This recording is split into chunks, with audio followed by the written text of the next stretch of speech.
जो हमारे गुजरात से आए हैं, जिनको हमने करीबन 2 महीने पूर्व में पीठाधीश्वर बनाया था गुजरात में, जिसमें हम हरिद्वार से सैकड़ों की संख्या में संत महात्मा वहां गए थे और महाराज श्री को पीठाधीश्वर के पद पर अभिषिक्त किया गया था। आज हमें बहुत खुशी हो रही है, महाराज श्री हमारे बीच में है।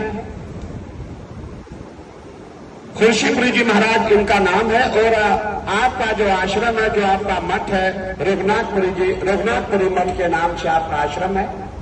आप डीसा में रहते हैं, गुजरात डीसा।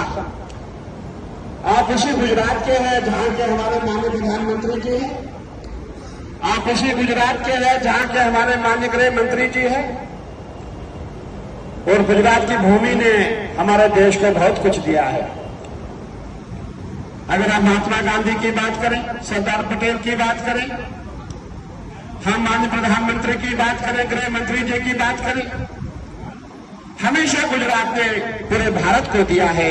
और आज हमारे बीच में हमारे पीठाधीश्वर ने भी हमारे निरंजनी अखाड़ा एवं हमारा आनंद अखाड़ा, जिन्होंने आपको पीठाधीश्वर बनाया है और आपने हम सब पे अपनी कृपा बरसाई है, महाराज श्री को बहुत बहुत नमन प्रणाम। हमारा उद्देश्य था महाराज श्री को पीठाधीश्वर नियुक्त होने के पश्चात इनको हरिद्वार में बुलाए और इनका यहां सम्मान समारोह किया जाए।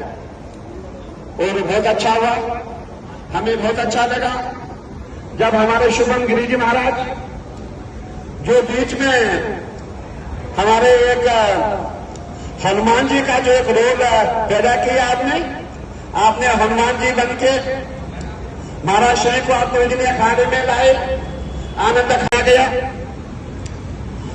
महाराज श्री हमारे बहुत ही सौम्य है। और अभी जो महाराज श्री ने जो गुजरात में भंडारा किया था, मैं महाराज श्री से पूछना चाहूंगा कितना खर्चा आया था महाराज जी? 15 करोड़ रुपए का भंडारा गुजरात में हुआ था, जिसमें मैं स्वयं उपस्थित था और हमारे कैलाशानंद जी महाराज उपस्थित थे। महाराज श्री ने 15 करोड़ का भंडारा किया था।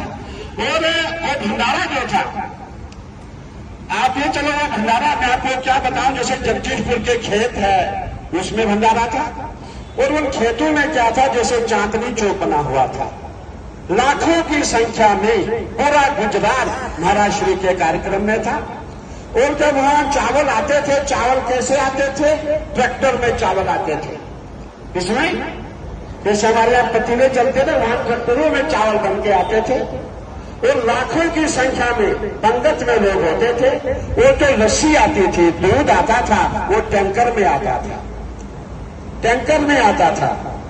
और वहां टैंकर का जो पाइप खोलो, जैसे आप पानी पीते हैं, वहां से पाइप खोलो, गिलास उठाओ, आप लस्सी पियो, लस्सी पीनी है, छाछ पीनी है, छाछ जो भी आपको पीना है, दूध पीना है, टैंकरों में। टैंकरों से कम वहां कोई काम ही नहीं था, क्योंकि वहां कहीं एक दिन जिस